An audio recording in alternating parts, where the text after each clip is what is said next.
A non-50-metre penalty call costs the Roos a much-deserved win, while the Crows have an internal review lamenting a season that could have been. The Chief was inducted as a legend in the Australian Football Hall of Fame, where Swanny's speech and post-celebrations were anything but tame. Bobby Hill soared high enough to touch Marvel Stadium's awnings, and shit, it was cold in Melbourne this morning. To look towards round 15 and the second half of the season, this is Triple M Footy's Midweek Rub with St Kilda kick-out merchant Lee Montagna. Good morning, Rabsy. I'm not find out what sort of state you're in. I heard you went to the Hall of Fame last night. Yes. So you're fresh? I'm fresh. Good. Yeah, Damo's fresh. We're all fresh. Carlton Midweek red winer Daisy Thomas. Yes, thank you. Certainly was. Friday nighter, actually, before a Sunday game. Probably not the smartest move. And the AFL media's 10-time best and fairest Damien Barrett. Hello, Rabsy. Yeah, there was the Hall of Fame last night, and I thought I was going to see you there, Days, as part of the Rat Pack with Swanny, but I didn't. No. Limited numbers. I only had 32 to choose from. Did Dane. But no, this is where a bit of the myth needs to be cleared up, probably. I am an honorary member, myself and Sharad Wellingham. So we got there a couple of years after the founding members had certainly cemented their names into the spots at which they are. So that being Johnson, Didak, Tarrant, Reshaw, and then due to family ties, Heeshaw as well. So those boys all went along last night, but It was good to watch Swanny get inducted, because when you're so close to these players, and I'm sure you're the same with Rui, Joey, you actually forget how bloody good they were. It's Swanny's ability to find the ball, big moments, kick goals. He was an out-and-out star, and rightfully so, put into that Hall of Fame, and I think a few of the people had a pretty good time, not only on his table, but as I look around the office in Triple M today. Dusty people, aren't there? Mainly Jasper out there. Triple M had their own table. Triple M, right in their alley, real junket, free piss sort of setup, responsibly, of course. He was good, your man, too, because I think he felt some pressure to lift the room. So those speeches sometimes can be of the... So it didn't just come across as TV as boring. It was pretty No, there's a respectful element to the room, as we know. And it's no slight on anyone speaking. It's just that very few are like Dane Swan. And I think by the time he spoke, he was going to be the second last. And he knew he had to rise to the occasion. And he did. He did. And he plays it up in his way where he makes out that he doesn't care and he just went out and drank. But, I mean, to play at that level of consistency that he did, there is an underlying, that Mick Moldhouse sort of touched on it in his introduction to Swanny, that he did have a level of competitiveness and desire that probably he glosses over to keep up the mantra and the character that he has. But to play as well as he did every single week, he had a level of professionalism, determination in him that sort of gets looked over. Well, that was almost part of the Rat Pack mantra, especially in pre-season. If you went out on a Saturday night and we had a Monday session, there was an expectation that you were at the front of all the running. Ben Johnson sort of led that for the most part, but it was, if you were tailed off, he's like, well, why are you going out on a Saturday? If you can't perform and rock up and do your job, get up the front or don't go out. Yeah. And that Rat Pack, that initial Rat Pack, he did forecast into a microphone onto national TV that he might have an old-fashioned big one. we always time code this show. Yeah. We're talking 11 a.m. on the dot as I'm speaking right now on the Wednesday, which is the night after the occasion. A festivity still going?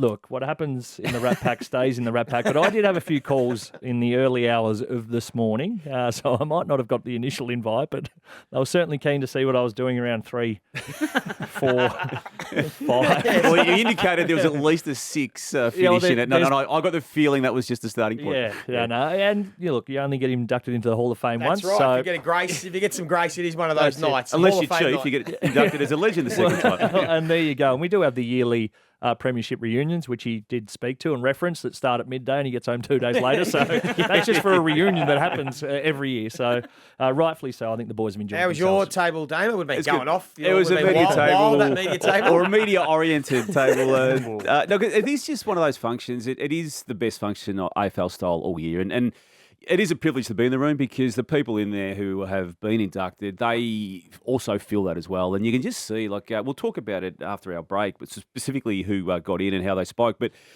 it means something to them. There's a moment when they're up on stage that it gets them, whether they're a media-trained professional like the Chief or someone who's just come from the outside the mainstream media currently. They have a moment of reflection and it does have a powerful effect on the room. Is your mate Jared okay?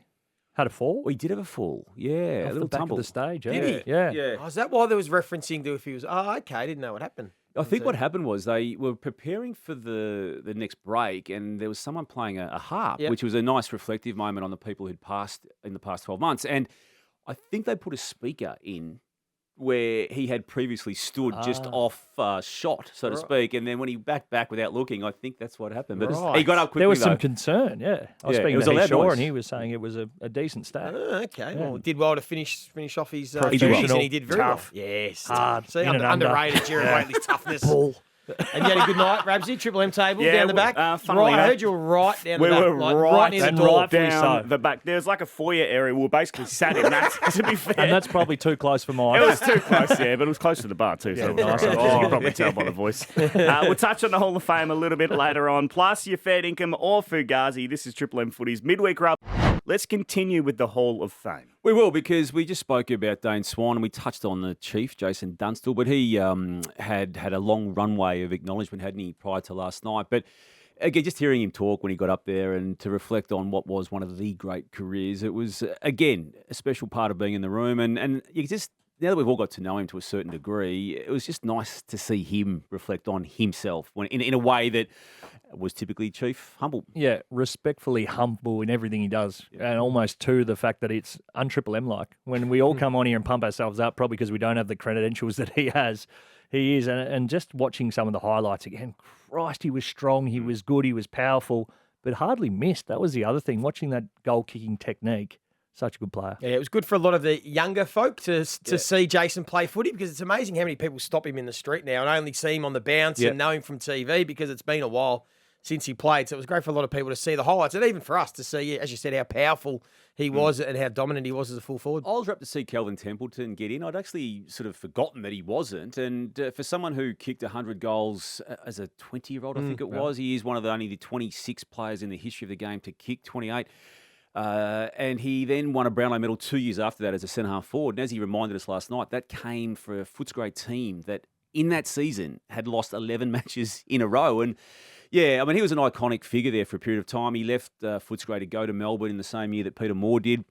Peter Moore had won a Brownlow at Collingwood as he had at Footscray. Peter Moore won another Brownlow. His career, Kelvin Templeton's, didn't go well at Melbourne, whereas Peter's did. But at least the game can now look back now and acknowledge what he did do was Hall of Fame worthy. So I like the fact that he got in. He's also a CEO of the Sydney Swans too in a formative part of their years, and a really nice man to boot.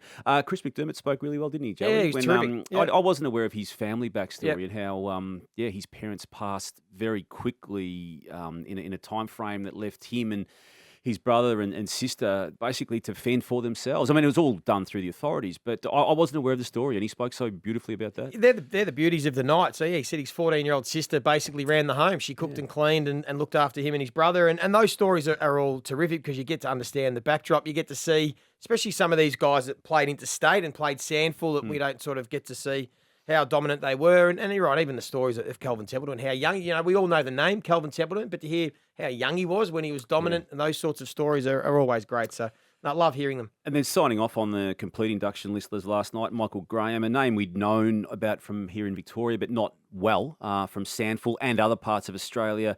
He spoke really well too. And then two people who have deceased but were greats in their time, New South Wales pioneer Ralph Robertson, and also Ray Schofield from the Waffle system.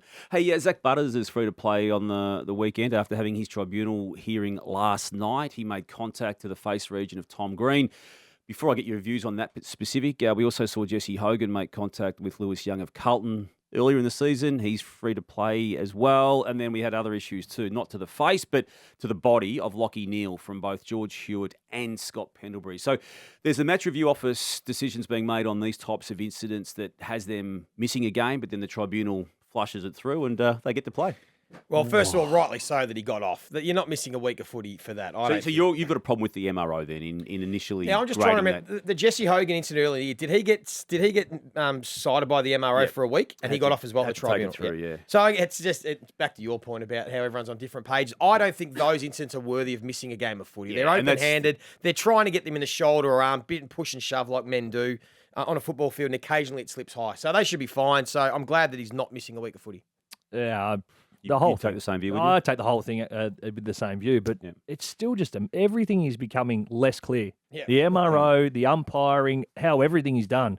Yeah. It's a genuine lottery as to what's going to happen on the weekend. But the worst thing is it's costing games, not only to people missing, but also results. Yeah, and then my other bugbear on this too, Joey, if he wasn't happy with that decision last night, he could have taken it to the appeals tribunal. But then it to is get weird another set of eyes because they did say at the start of the year that if any hit to the face off the ball was going to be deemed intentional, which would mean you would miss a week. Yep. That was sort of established as fact. That was established, and everyone's like, "Oh, okay." But then we've seen a couple of incidents, and it's like, "Oh, no, that's not. You can't miss a week for that." And even if the MRA gives it, the tribunal's got a different view. Yep. So you're right, Daisy. It is still as clear as mud. Yep. I wrote a piece on AFL.com.au in the past 24 hours about Tex Walker. He, as far as I know, wants to play football next season. He will turn 35 early in the calendar on that particular year. Coming off a 76-goal season last year, an All-Australian performance. He's out of contract as a Crow. From what I read into his situation, the Crow situation, ideal world for Tex is for him to stay at Adelaide. But equally, if there's no offer there of a nature that he likes or even an offer full stop, he will, I believe, strongly look elsewhere should an offer come. Has he got some footy remaining? Yes, I think so. I err on the side of the greats to give them one more year. The worst case scenario is that he's not in the best team and he just doesn't get picked, and Darcy Fogarty hopefully steps up and becomes the number one man and he plays. I'd always rather see them play one more year because he's still shown that when he's out there, he's still an important player. And I sometimes get a bit annoyed, the low-hanging fruit. I remember even hearing these conversations about Dustin Martin and Nat Fyfe and these guys. They're not going to play like they did in 2017. They're not going to be the best player on the ground every week, but they still add value, whether it's on game day, during the week, and they still can play at a high level. It's just not going to be as often. So I prefer to keep the senior players around. I think Daisy's on the same page. We're a bit ageist in our industry. I think we're too quick to get rid of players. Especially from your own club. So the currency that he would provide to a Fogarty off-field in terms of leading patterns, what to do, body situations, almost his personal coach, that's worth another year. Then it just is almost the transitional piece. But also, if Fogarty goes down, you've got a replacement of a bloke who's kicked 10 goals as far as, a year ago. Yeah. It's pretty handy to have in the sheds just ready to go. And Rolly Philthorpe, obviously, with a knee injury, hasn't been able to be playing at all this year. So that's part of their future. But they're in a bit of a world of hurt at the moment, the Crows. If the Crows don't offer him a year, are you alluding to the potential of him looking elsewhere? Yeah, I am. Yeah, strongly. And again, that's clearly in the hands of the Crows. They've probably got let's go with a 4 to 8 week window now to get something to him of a meaningful nature so he can get his head around that before the end of season and decisions have to be made. But I'm convinced from what I know of from what I believe I know of the situation that he will be playing next year. Good. Yeah. Good. I was just going to say, a team up the top or down I was the bottom? just thinking that, Like, do you yeah. go for him as a premiership window, as a little bit of a backup insurance as to if, say, a Dan McStay's needed? Or is it like a North I Melbourne that go, Larky needs someone just by his side for a couple of years that and he's off his leadership? Yeah, it's a good I've thrown question. both of those clubs up without any knowledge of offers or even Okay. interest. But yeah, I mean, That's where McStay, your if he mind doesn't come goes, back, yep. Jamie Elliott is still some doubt on his longevity remaining in the game. It's already been long. Just quick look at what Jack Gunston's been able to do for Hawthorn. There's a lot of question marks. I was probably one of them. Jack Gunston's best is past him, but you can just see what they add to a team, whether it's a team down the bottom or a team contending with their experience. And equally, a club like the Crows needing to make some big picture decisions on the run, Melbourne, they now get to, unfortunately for them, experience football life without Christian Petracca for at least the remainder of this season. Obviously, Angus Brayshaw's been taken out of the mix, medically retired off year. Clayton Oliver not playing as well as he or the club would like. We're going to get to see a new look Melbourne, whether they wanted that to be the case or not. Yeah, and like always, through injury presents opportunity. And for somebody at Melbourne, that'll be the chance to go and get more midfield minutes that they probably weren't going to get elsewhere, or likewise with Christian Petracca in the side. Cozzy Pickett, I think, is somebody who jumps off the page as to, right, for the back half of the season, you're going to be a bona fide mid. We're going to put you there, and it's on you to see how many minutes you can get through. We need you to have a bigger tank and a better tank, but also apply yourself for as long as you can, and then where that lies, that's the obvious pick for me. Rivers as well, Joey? That's the one I was going to say. Trent Rivers could end up being like Jordan Dawson type, or what Hayden Young's done for Fremantle. Ed Richards, spot on. Coming in when a vacancy through injury has been, or unavailability. And he's got a bit of point of difference to that Melbourne midfield with his power and speed and his ability to get out of traffic. So I like that one. But I think this is Simon Goodwin's biggest challenge as a coach, to be able to get this team back on track and on the same page. It's like they've lost belief in their system and lost belief in what they're trying to do, and now they're missing arguably their best or second best player, however you want to look at it. So they've got a lot of work to do. And they have the game against North Melbourne on Saturday. We'll get your match predictions for round 15 soon. But up next, it's fair dinkum or fugazi and Triple M Footy's midweek rub. Damo, the AFL's attempt at clarifying the Bailey Scott non-50 just confused things further. Yeah, fair dinkum, Rabsy. I was confused already, and upon listening to that explanation, I was more confused. And I don't think I was on my own. And I think the efforts to try and take out the confusion actually made the whole situation a whole lot worse. It should have been a 50-metre penalty, and I think how they just said that, I think we all could have moved on in a way that's better than we've been able to. Just on that game, despite the loss, Damo, North can take a lot of positives from that loss to Collingwood. Hang on. Pose it to somebody else. No. That is Hang fair on. dinkum. Hey! But you should never lose from 9 goals up. That's true. That's a fair point. Joey, this is the year Bont finally wins that elusive Brownlow. I saw this one. I knew you'd ask me this. Yep. Well, I can't say fair income because I can't guarantee that he'll win the Brownlow this year. He's got some stiff competition. I would love, like I think most of us, to see. He deserves to win one. I'd love to see him win one. He's got to get past Isaac Heaney and Nick Dacos first, so he still needs another 6 BOGs in the last 10 games, and then he'll win it. All right, so But good luck to him. He could do it. Oh, they've only got 9 games to go to, the Dogs, so he needs at least 5 out of 9. He's kicking goals this year too. He is. 22 He to is. this point. Yeah. He's close. He's going to be close again. I just hope he wins one. Daisy, the father-son rule is one of footy's great traditions and must stay. Yeah, I'm fair dinkum on that. I think that if you are fortunate enough, and that's certainly something that comes into a little bit the luck situation as to what happens, and when you can be unlucky too, Joey. Have you guys had father-sons? I think we had one, Bailey Rice, Dean Rice's son, who played a couple of games. So, but this becomes the luck of it because You're on camera, Bailey Rice. because the Dacoses end up at the Pies, and through situations you don't. But I believe it's a great tradition that should stay.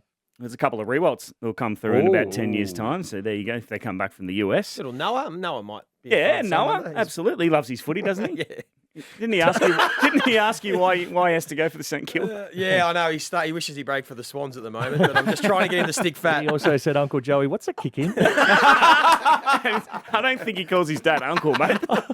Uncle Joey. Yeah, Oh, no, it's That's his my son. I think you're talking Rui. Damo. I've lost We've the lost plot our here. way.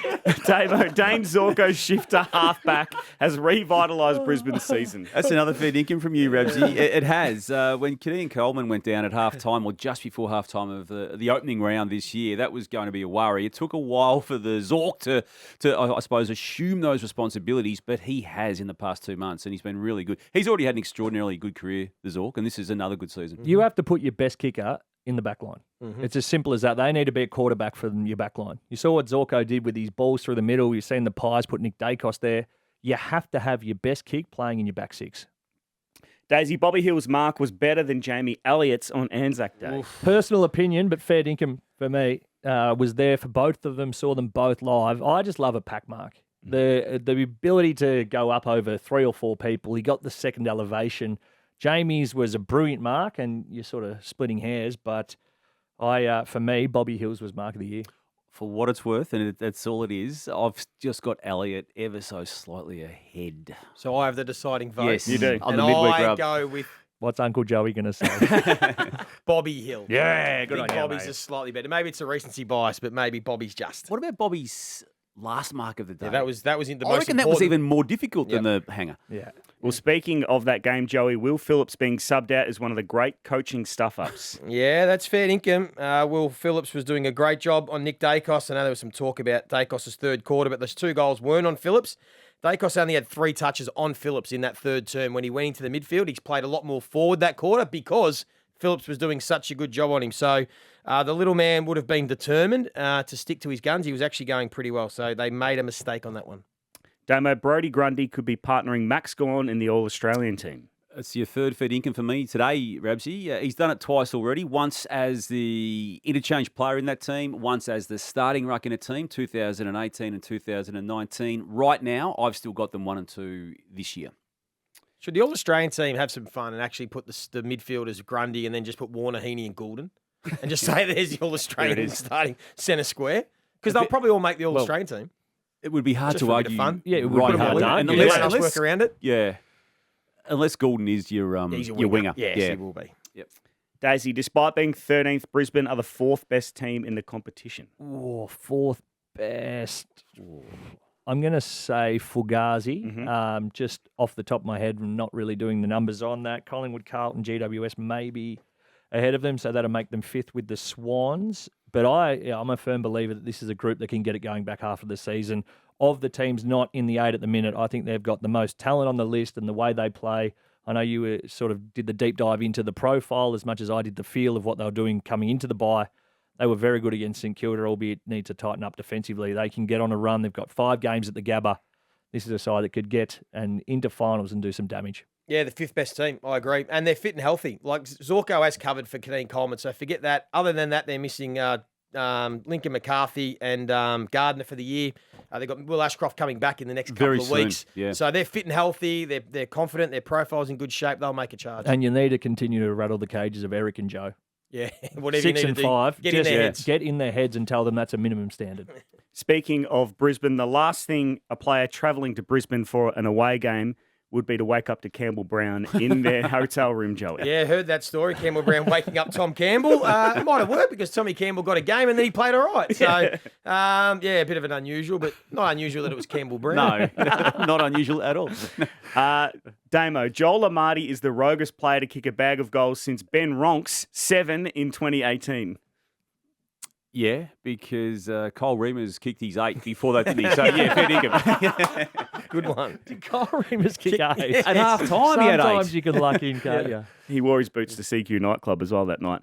Daisy, the last month has been Melbourne's worst since 2019. Is that statistically backable, I don't know. Joey? That's about right. Yeah, I'll say fair dinkum then. In terms of what they've done, how they've played, and now the injuries combining with all of that, and Joey just said it, Simon Goodwood's toughest asked to see what he can make of the back end of the year. It's not looking pretty, though. They are busted up. They're not playing good footy, and they need a forward desperately. I'll stick with you, Days. Dane Swan owes part of his Hall of Fame induction to Mick Malthouse, Nick Maxwell, and Scott Pendlebury, plus the other Collingwood leaders who shepherded him onto the straight and narrow. You could probably leave Pendles and Maxi out of that. Maxi.